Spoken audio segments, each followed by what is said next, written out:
You really aren't from around here, are you? Agnes stepped a little closer. What accent is that, anyway? Accent? Said Torgon as he sniffed the steaming brown liquid. My speech is of the dusky mountains of northern Salasnareth. Afraid I don't know it, but I like the way the words sound on you. Agnes regarded the cup. Well, go on then, drink. It's magic. Malevolent or noble Magia? Agnes grinned. I guess seeing as the 2 fairycakes you put away haven't hurt you, you're just going to have to trust the coffee is fine too. Coffee? Said Torgon with a sniff and cautious dip of his tongue. He paused in consideration, waiting for a telltale tingling or the taste of bitter almonds or even the slightest itch of nefarious magia, yet tasted nothing but the sweet, milky liquid. He took a cautious sip, and once again his eyes widened in delight. Elixir of the gods! My being thrums with the vigour of Huxlaw himself. Torgon glugged the whole cup. By Huxlaw! With such a potion I would climb the steepest mountain. I would slay Onskog after Onskog with such energy in my veins. First coffee, eh? Said Agnes, taking his cup and pouring another. For a good while they nibbled delicate cakes and sipped sweet milky coffee. Torgon spoke as though his lips were prancing deer retreating from a ravenous wolf pack. He suspected it to be the effect of this elixir Agnes had called coffee. Agnes, for her part, listened. She seemed a gentle lady with sympathy and understanding glowing in her faded blue eyes, especially when she vowed that no one should ever be without shelter. Agnes asserted that Torgon could call her beach hut home until he saw fit to move on, so long as he helped fix the door he'd obliterated. Torgon agreed, yet hadn't intended to linger long. In fact, he left the day after helping Agnes affix another flimsy door in place of its predecessor, only to return shaken and mystified from his brief journey.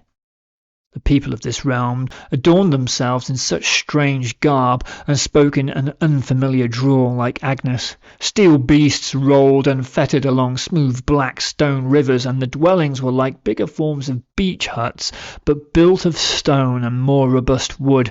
Folk merely stared and pointed as he strode along in helm and cloak with shield and axe upon his back, yet he could see it was not in awe or wonder of his mighty presence.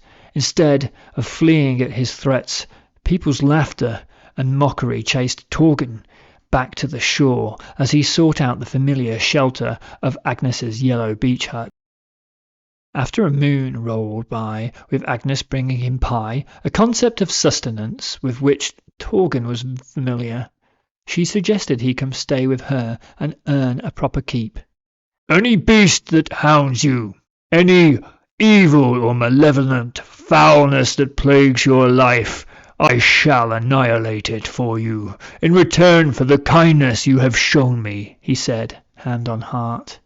That's fantastic, said Agnes, as she led Torgon into the dwelling she called Salty Bay Tearooms, past what he would come to know as fridge, counter, and till. This way, said Agnes as she pottered to the back of the homely interior and through a door that swung both ways.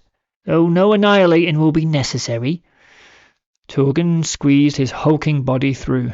There, the beast that hounds me, said Agnes, pointing with an unsteady hand. I don't understand. What is it? Said Torgon as he stepped closer to examine the strange metal box. More magia? Is it cursed? No, but it is a curse, said Agnes, kicking the thing with a feeble effort. The foul, malevolent evil that plagues my life. The dishwasher. My last kitchen assistant was useless, so I had to slay him. Agnes laughed. No, I let him go. I'm not much into slaying, Torgon. She turned to look up at him and meet his gaze. Look, it's not much of a job, but I can pay you a wage, and you'll have a warmer place to sleep. Winter is coming, she grinned. So it is, said Torgon, thinking how the nights had drawn in, and with the darkness came the chill threat of snow. And so it was, Torgon learned the ways of the chamber named kitchen, and soon after the remarkable alchemy of the coffee machine. He even mastered the mystery of the magical till, and learned how to enchant and charm patrons into purchasing cakes and sandwiches they hadn't intended to acquire, with the elusive witchery of something called meal deal. Initially, the folk of Salty Bay Tea Room found Torgon a little odd.